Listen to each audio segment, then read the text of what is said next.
Hello, and welcome to today's webinar. Thank you for connecting with us. I hope the summer break was convenient and you had time to relax a little bit.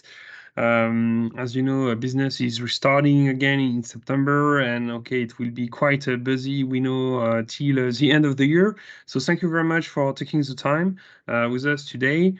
The webinar is refocusing on the offshore project, so I guess that's one of your focus for you all today.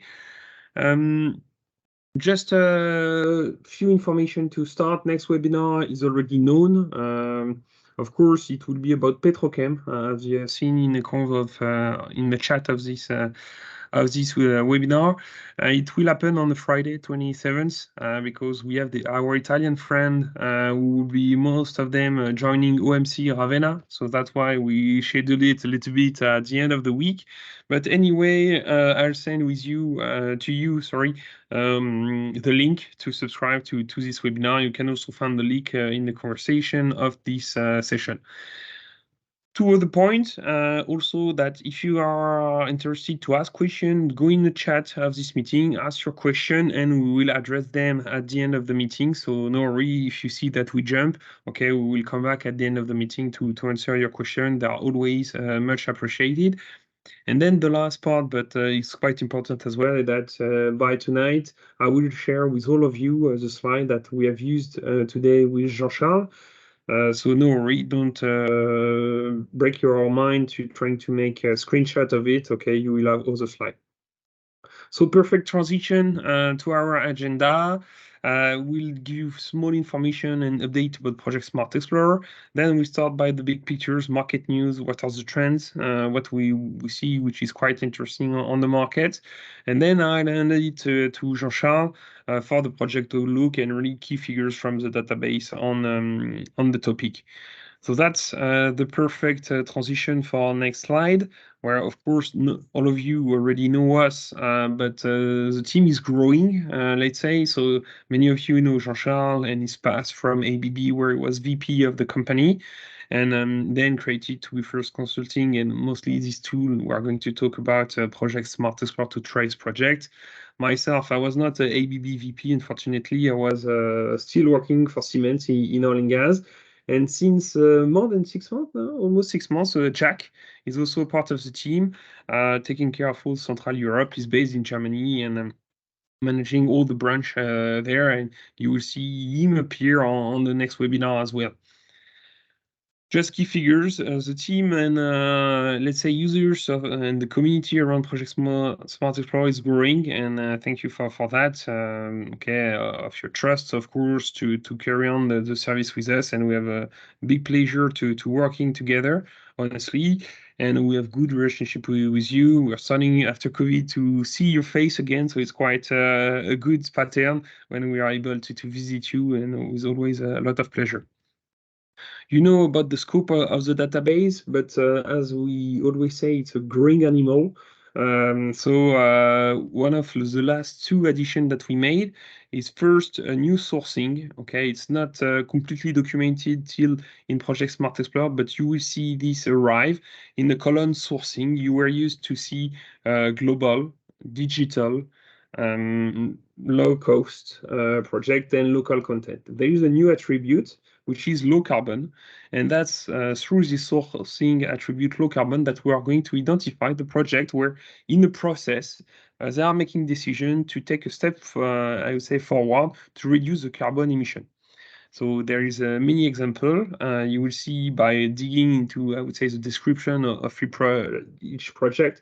But for example, if we are talking about an LNG train, if they decide not to use gas turbine to propel compressors, but electrical train, and that's an announcement they made not only for, I would say, design purpose, but also for carbon emission purpose. That's why it will be tagged at low carbon, because some of you start to have some solution for this, and those projects will be really concerned to have a low emission. So that's a new addition to the tool, a new functionalities where we'll try to trade the project which can be more, let's say, open to this kind of discussion. And then part of, I would say, energy transition is also to focus on new processes which were not existing before. And here you have the example of three type of land that we have added to the database. Some of them on your request, some of them on, I would say, what we see from the market. So the first one is polysilicon. Polysilicon is a key component in the production of solar panels. So of course, with all the solar panels being produced worldwide, that polysilicon production has to rise up. And we see that as a chemical process, really. So that's why we added it to the database, even if later on the production of solar panel is something more, I would say, manufacturing. The manufacturing of this polysilicon production is something between chemical and mining. So that's why we're starting to cover it. And then we also added the waste recycling of battery, because as you have understood, it's going to be quite problematic, this battery recycling. So that's why we're starting to trace it. And the last but not least is carbon capture, direct air capture, which, okay, from I would say an energy perspective is quite weird to capture CO2 directly from the air. But we see a lot of projects happening now, especially due to US financing. So that's why we decided, okay, if people are investing in this project, we're going to trace it, whatever I would say our personal feeling is on it. So that's the last three additions we made it. We wanted to share that with you in this beginning and back after the summer break. And of course, in the meantime, if new plans are coming or if you're interested by new scope, please share it with us and we'll be pleased to evaluate that and integrate it in the database if it has some meaning for you at least. Finishing about this part and now going to really to the core of this webinar. Here, the idea is to discuss a little bit what are the piece of news that we grabbed during the summer break. So if you were away enjoying yourself with the family during these holidays, just a few points that we wanted to mention. The first one is, of course, the turmoil in all the oil and gas route. Of course, we have anticipated it. We all know more or less that it's shifting, but it's quite hard to grab some data about the evolution it's getting. And here we put you two graphs. The one on the left, where it's the volume of oil which is, let's say, shipped from Russia to India. And of course, it was a phenomenon which was really quiet before the Ukrainian war and crisis. And of course, that has taken a new momentum now, especially since Russian oil is sold with a little discount.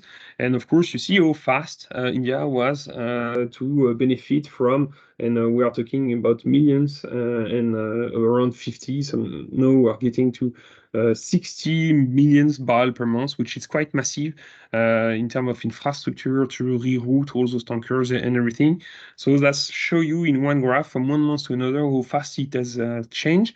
And of course, on the right, it's a little bit the other path around. It's not for oil, it's for gas, but you see how much the gas flow to Europe from Russia has stopped and quite I would say drastically, but what is also quite interesting is to see that it was already going down for some months before the beginning, I would say, of the war with Ukraine. But of course, it took a huge momentum at the beginning of 2022. And now, okay, we are really reducing, even if some gas is still flowing through LNG import, which is quite a specific, I would say, architecture of supply. But as you can see from here, the supply is really getting drier and drier. So that's the first news. Okay, the shift in our industry of trying to cut Russia out of the market, especially for European market, is really happening, and this is rerouting all the oil and gas worldwide. And of course, our industry needs to come up with that, not only in terms of, I would say, transport, but also in terms of production. The second point, which is quite interesting in that hit the news, is that OPEC Plus, led by mostly Saudi Arabia and Russia, has decided, it was beginning of June, they decided to, I would say, raise the price of the barrel by announcing production cuts. Those production cuts were supposed to end in September, and then they agreed at the beginning of September to pursue those cuts till December, okay, the normally Christmas date. And just to give you two figures, it's quite massive because Saudi Arabia is going to reduce its production by 1.5 million barrels per day, meaning that I would say their normal pace would have been 10.5 million barrels per day of production with a maximum of 12 million barrels per day. And today they decided to restrict themselves, of course, at 9 million barrels per day. And then you have Russia, which is also cutting part of its production. They announced they would reduce by 300,000 barrels per day. It's quite impossible to get the real number from that, but at least that's what they're announcing. And of course, the first effect is to push the price of the barrel pretty high, and this pressure should carry on for quite some time. US is battling that. It's a little bit poker game between Russia, Saudi Arabia, and US as the main producer of oil and gas. But of course, that will feed the kind of inflation we have today, and it will also inflate the, I would say, benefits of every oil and gas company worldwide. The last piece of news we wanted to share, and it was announced yesterday by Bloomberg, because as you may know, there is this G20 meeting currently held in India, where you have, I would say, the most active, economically speaking, 20 nations in the world. And those G20 have agreed to triple the investment in renewable by 2030. So that was expected, but it has come into the agreement. And there is also part of this agreement where it's opening the door for oil and gas development under the condition of those oil and gas development having carbon capture or carbon recycling program, meaning that it's opening the door for pursuing investment and production in oil and gas, but at the benefit of solution to reduce the carbon footprint of those projects. So it's quite massive. It was discussed already at the previous G20 meeting in July, but it was not agreed. And it seemed that during this week, it has been agreed by this G20. Just to know and have one figure, G20 is responsible for about 80% of the global carbon emission. So meaning it's really the big piece cake of the carbon emission. And that gives quite the first step for the COP28 that will happen in October in Abu Dhabi, because of course if G20 has agreed on that, most likely they will push the same type of initiative to COP28 to have all the countries of the planet agreeing on the spot. What is also implied in terms of for renewable, but also for carbon capture and carbon recycling, it implies a massive transfer of capital and technology, and mostly technology. And that's why they are trying also to put, I would say, into execution, because it's good to agree on the goal, but it's better to agree on the strategy to achieve it. And that's where it's getting a little bit more complex. But of course, as soon as they sign, at least it gives direction to the industry. So clearly, they have not closed the door to oil and gas development. People have quite now realized and accepted the fact that they are needed, oil and gas development and the production for quite some time. But the idea is to make it in a cleaner way. So that's what we have been seeing and what we have been seeing from the market. Now it's getting into the politics and making it public, quite public by signing it. So it's quite interesting as well. So the energy transition that we were seeing going into sustainable and not only renewable is quite playing today. Now, in terms of market trends, so here we leave, I would say, the piece of news from, I would say, the journalist side. Now going to the trends, that's a slide we really like, and you have seen several times already, I'm sure, but we have just updated with the latest figures on the oil and gas demand. You have on the left the gas demand. So you see it's the figures are from the end of last year, but they've just been published now, where you see, of course, on the last 15 years, but also on the coming, let's say, 5-year vision, the volume of demand of natural gas is going up. And it's going up more or less everywhere, where the biggest increase is, of course, in Asia Pacific, because the demand from the increase of population and standard of life is just pouring the demand of gas, natural gas. And around this demand, you see that it's not going down anywhere. Neither it's Europe, neither it's in North America. So it's quite interesting to see that the demand globally for gas is going to increase quite frankly. I mean, we're talking about 5 to 10% every year, and is going to arrive to a kind of plateau by 2050. So this should remain. It has been a confirmation. The other confirmation is, of course, on the right for the oil, where we're back to 102 million barrels per day, even if the price is really high, even if Russia and Saudi Arabia are cutting the production. I would say the world is still running full speed on oil consumption, and with the forecast still going up. And there is today, even with a high price of oil, with an inflation and everything, no reason to change this forecast. So we predicted it. It was also feelings from the general investment. And of course, when operators see this long-term perspective, they are also quite keen to invest in oil and gas, but trying to be careful to have, I would say, not too big emission linked to those new projects. So this is also confirming this trend. And one of the last, I would say, indicator that we see oil and gas going up, and especially offshore, is exploration. As you know, exploration is kind of a derivative of production, because of course, till 2014, there were a lot of exploration. Then it has been quite quiet exploration because we have many reserves of oil and gas. And now we have seen on the last 12 months a lot of activity on exploration. So it's not directly linked to project investment, of course, but having the, I would say, the KPI of exploration, receiving investment and a lot of interest prove that, of course, company would like in the long term to pursue this production of oil and gas. And just on the last 12 months, it's 84 billion barrels which have been discovered, so it's quite massive. And today, with the known reserves, especially offshore, because most of the onshore are already in production, so all the big reserves that we have are highly offshore. And today, if we put the barrel price at $50, we have around 300 billion barrels already discovered. So it corresponds to 4,500 years of consumption, which is massive, of course, as we know as of today. And of course, in the meantime, we will discover a lot of oil and gas around the planet. So it means that we're in a situation today where exploration is getting back because there is long-term perspective of production and need in terms of demand of oil and gas. And of course, the reserves that we have already identified are quite massive and enough to, I would say, look at the future quite reasonably to say, okay, by the time we arrive in 45 years, most likely, okay, we'll have other solution to make sure that we save the planet. But in the meantime, okay, we still, I would say, preserve the present time where we need this oil and gas to be produced.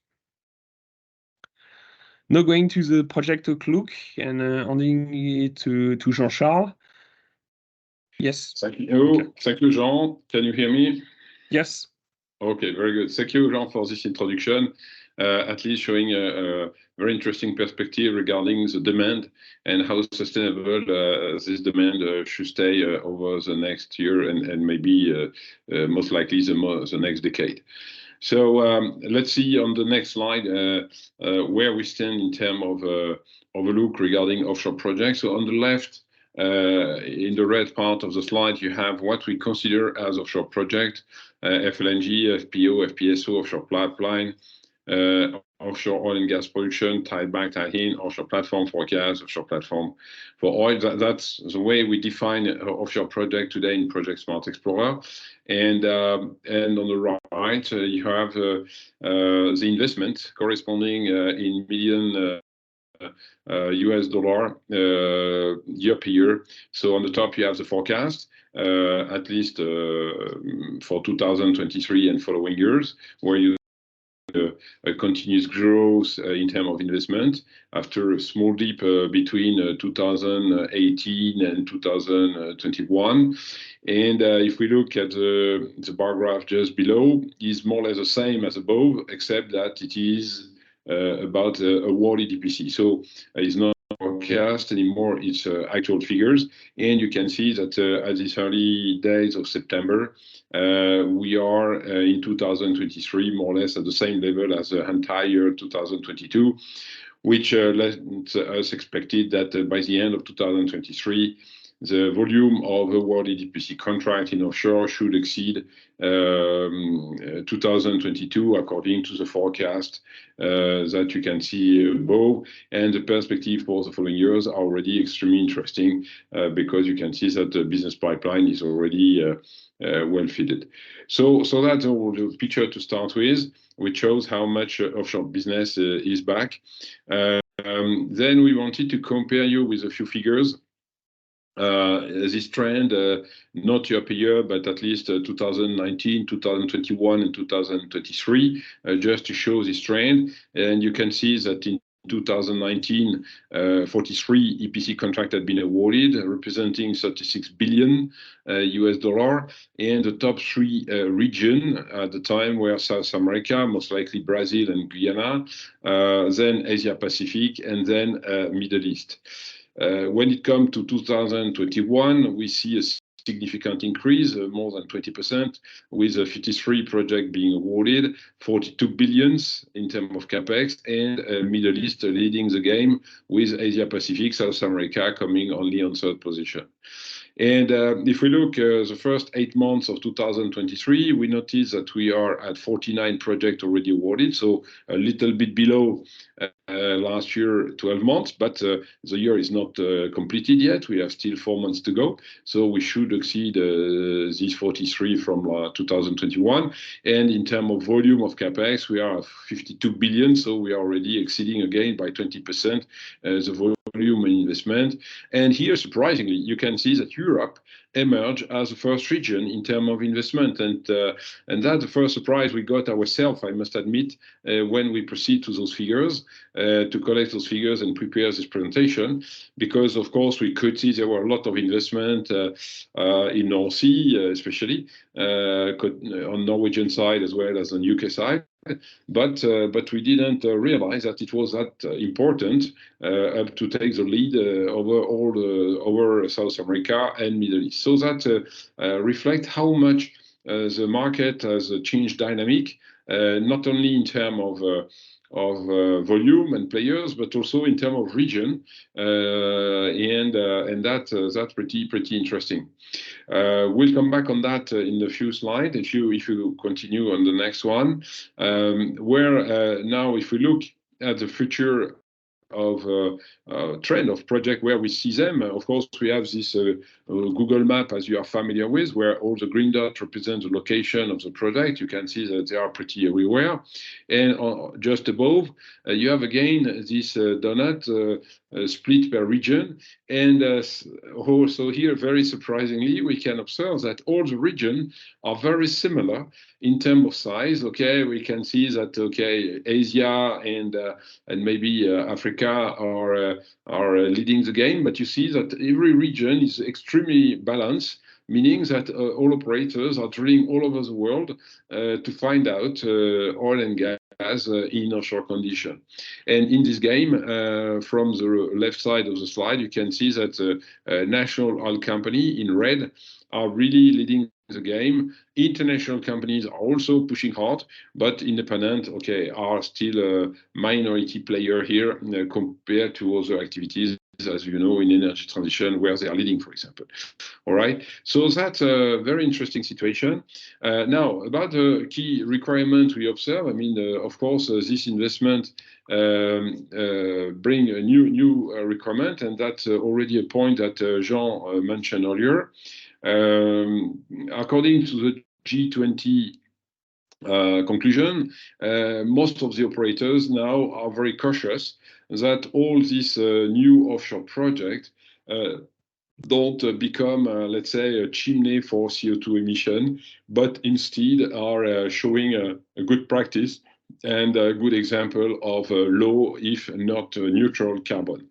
And for this decarbonation, we observe two technologies being used typically.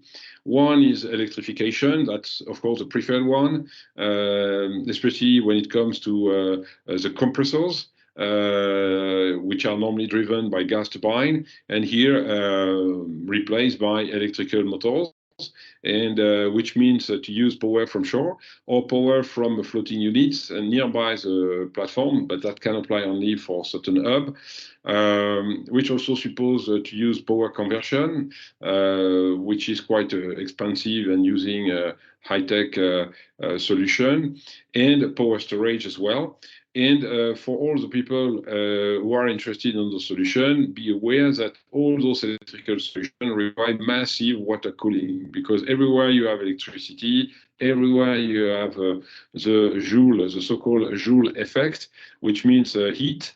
And this heat has to be, of course, treated. And in offshore, it will be treated by water cooling. So a lot of pumps, a lot of valves, and a lot of mechanical equipment anyway, even though the platform or the FPSO is driven by electricity. The other solution, which seems to be more cost-effective to a certain extent, or simpler to use, it depends on the location of the platform and FPSOs. Okay, both are compared. All operators and contractors are comparing both scenarios, where they use a commercial design for the platform or the FPSO, but then, of course, they will add on the commercial gas turbine, the carbon capture, and the CO2 which is captured. Is then re-injected in the reservoir. That's one solution. Or it may be combined with green hydrogen to produce syngas. And then this syngas may be used to propel the gas turbine, to be re-injected on the gas turbine, for example. Or it can be piped to the shore as well. Or the CO2 can also be directly being piped to the shore. So that all the combination we observe, which for all equipment manufacturers like you may be, are extremely interesting, because, of course, it's bringing even more opportunities, more business through those new processes. Okay, then let's focus on key application. So here we selected two key applications, the offshore platform and the FPSOs. So regarding the offshore platform, you can see the demand is huge. The forecast on the left is booming, and the same for the EPC business awarded already this year. You can see that at the end, August, I mean, as we speak today, the volume of business is already exceeding the 12 months last year. So the forecast for the end of the year should be pretty good, despite the cost increase in material for steel and all the things. Anyway, people go for it and they make decisions. So the market is extremely active in this domain, and you can see the ones who are leading the game are in red, the national oil companies on the top, and then followed by international companies. Regarding the region, you can see two regions leading the game. One is Asia Pacific, and the other one in Middle East. So those two regions represent nearly 60% of the market for offshore platform, because, of course, that's where you have not so much deep waters. It's not necessarily shallow water as well, but at least it's not deep water. It's normal offshore business, and that's where we find those offshore platforms being used predominantly. If we go to the next slide, and here you have the Google map showing you where those projects are located. So is North Sea, is Asia Pacific, is India, a little bit Africa as well, a little bit North. But the main spot, as we said, is on those regions in terms of money, at least in terms of capex, is Asia and Middle East. Regarding the vessel, the floating LNG, FPO, and FPSOs, you see that the demand is booming in the same way. I mean, there is no doubt on that. Regarding the sanction of the EPC contract, you can see that it comes, but is not coming as we could expect it to come, I would say, and because the demand is there anyway, but it's not. The actual figures are not showing the same as with profile as the forecast, meaning there is a certain delay or number of projects are postponed for some reason we are going to explain in a couple of slides. Here we see the market being split between the national oil companies in red and the international companies in blue. And regarding the region, you can see that the region are different from the offshore platform. The first region is, without any surprise, South America, but the second one is Africa. So again, I mean, you see the split between offshore platform and FPSOs. The region for those applications are not exactly the same. The players are not exactly the same, and we'll see that in a couple of slides following here. Thank you, Jean. So regarding this Google map, yes, we see, of course, the concentration in South America, well, here, and then in Africa as well, even though we see a lot of dots represented in Europe and Asia Pacific, but the mass of investment is mostly on those regions. If we go to next. Okay, here we wanted to compare to raise your attention of also the difference on the supply chain. We already mentioned that the location of the region where the project are located are different, but you can also notice how much different are the region where the feed is located or where the EPC is located. For offshore platform, Europe is leading the feed. For FPSOs, Europe is well placed, but USA is also in the lead. When it comes for EPC, for offshore platform, Europe is doing pretty well, and here for the FPSOs, it goes to Asia. As we know, I mean, shipyards are there for those vessels, and there is no surprise. So you see that the profile of the business is really different. Now, if we go deeper in the detail, we prepare you a short list of key players for those applications. And so here we extracted the top 9 players as end user for offshore platform. So number 1 is Total Energy, number 2 is Exxon, Eni in third, Shell, BP, Petronas, Qatar Energy, ADNOC, and Equinor. And if we look at those bar graphs, it's very interesting that most of them have had a dip, let's say, between 2016 and 2021. All right, and then before 2016, there was a high activity. It came down, and then it's coming up again. That reflects how much during this period most of the key operators were staying away from large and complex offshore projects and offshore platform especially, coming back right now. Only Equinor, as you can see, the last one on the right, the bottom right, was really steady, investing every year on regular basis into offshore projects, offshore platform. Otherwise, the other one are coming back after some years away from this market. And in the bracket, you have the volume of investment they are planning to make between 2023 and 2030. Okay, so and that the ranking we selected, we decided to choose to present you the top 9 players, and also we see two newcomers on that business, Qatar Energy and ADNOC, coming also with massive investment for this period 2023-2030. So regarding the contractors, here we are in business as usual, and you have the name of those contractors let's say, mostly involved in those projects. So Aker Solutions, KBR, McDermott, Saipem, Technip Energy, Amek Foster Wheeler, which is a wood company, Wood Group itself, with also a subsidiary also from Wood Group. Worley also being involved mostly in the design phase. That's the most famous name you will find. There are plenty others as well. Here is more or less business as usual. Okay, we mention here for the contractors the name of the one in charge of the top side. Regarding the FPSOs, first of all, you will notice also a slow increase with a lead given to Petrobras, no surprise again. But we can see Shell, Chevron coming up, Exxon, BP, who just a few days ago has announced clearly that their strategy may not please everybody, but they will do it.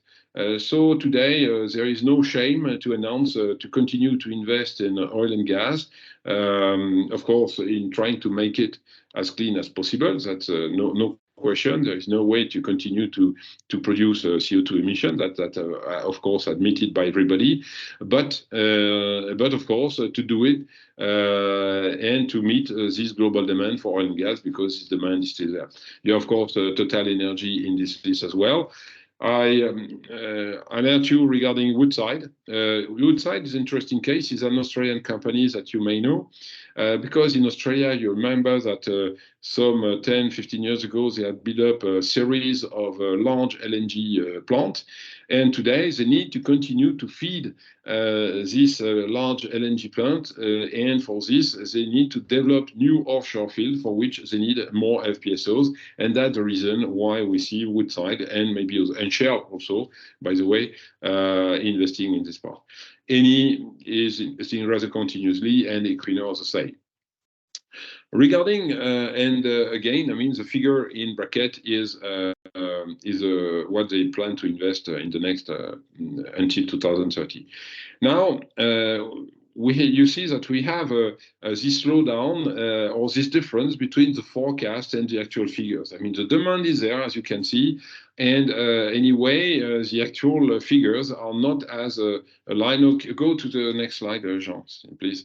Yeah. But you can see that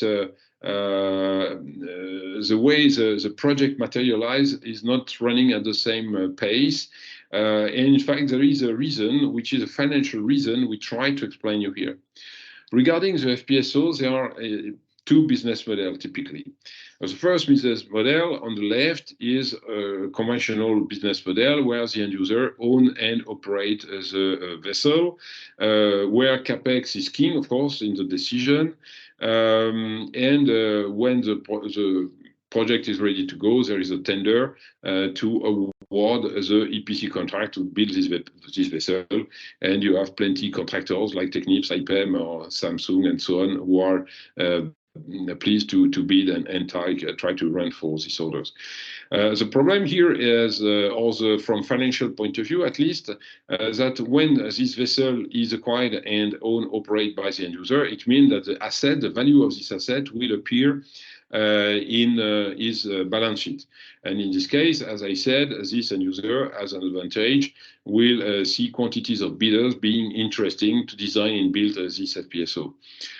Disadvantage of that scenario, it represents a big capex for this project, and of course it may impact the borrowing capacity of the end user to as I said, borrow money for the project and continue to invest.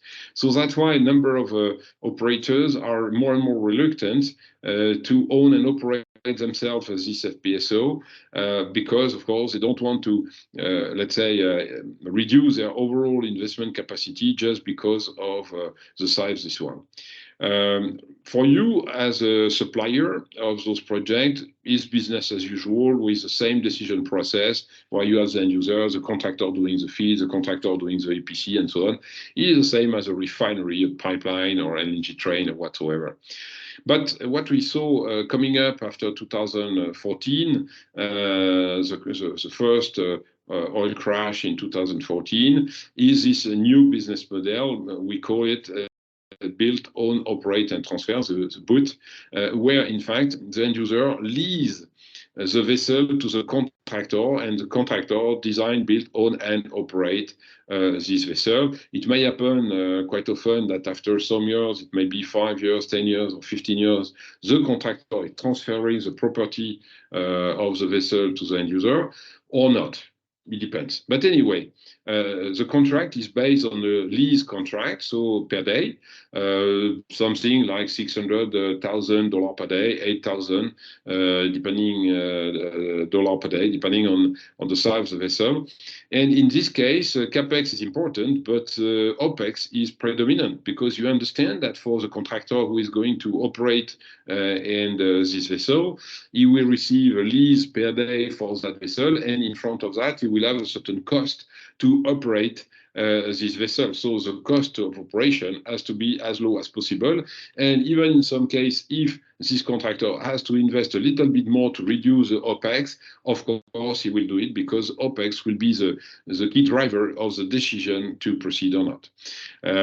So it means that the decision and the way you will promote your solution will be different on the left side and on the right side.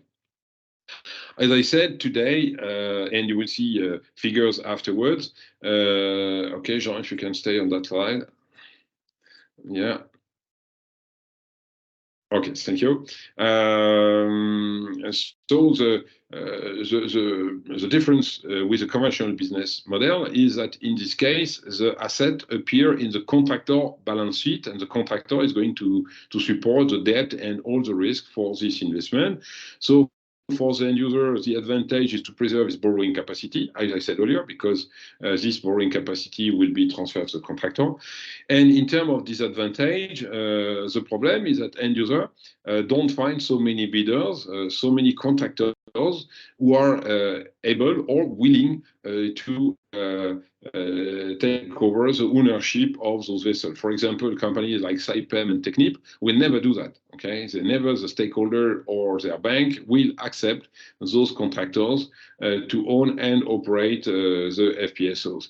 So the problem with this is that you have a huge demand on one side from the end users to lease FPSOs, but in front of that there is no contractor except the four names you have here: BW Offshore from Norway, MODEC from Japan, SBM Offshore from Monaco and Netherlands, and Yinson in Malaysia. Only those one so far accept this business model, until, of course, their bank and stakeholder accept also to finance it. Because you understand, for a shipyard or a contractor is a completely different situation and business model to be just a contractor to build up a vessel and to sell it, than to own and operate this vessel. The risk is completely different, and the financial structure of the company has to be completely different.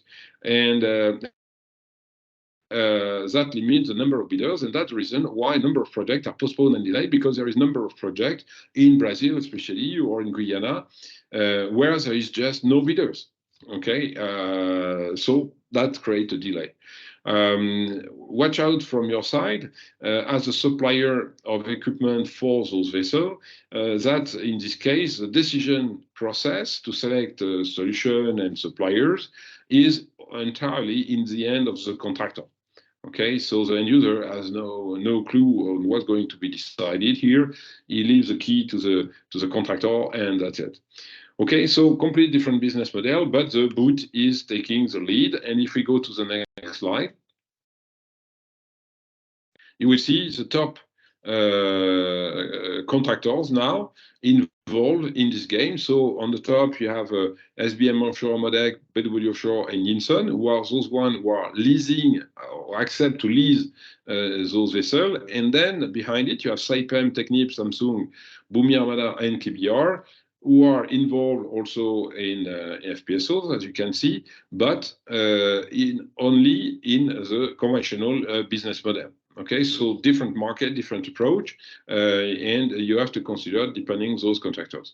Regarding the figure which is in brackets, this figure is not only the project which have been awarded, because of course it should be a tenth or a 20th of that, but it indicates the volume of project where they are bidding.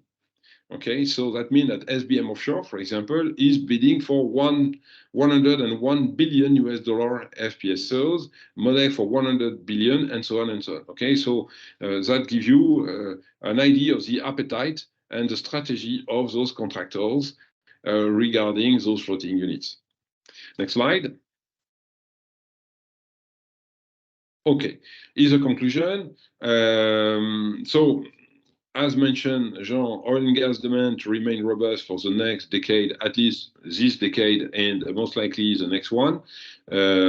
Ukraine war boost deep offshore investment. That's very interesting, okay, because we need to find alternative to Russia.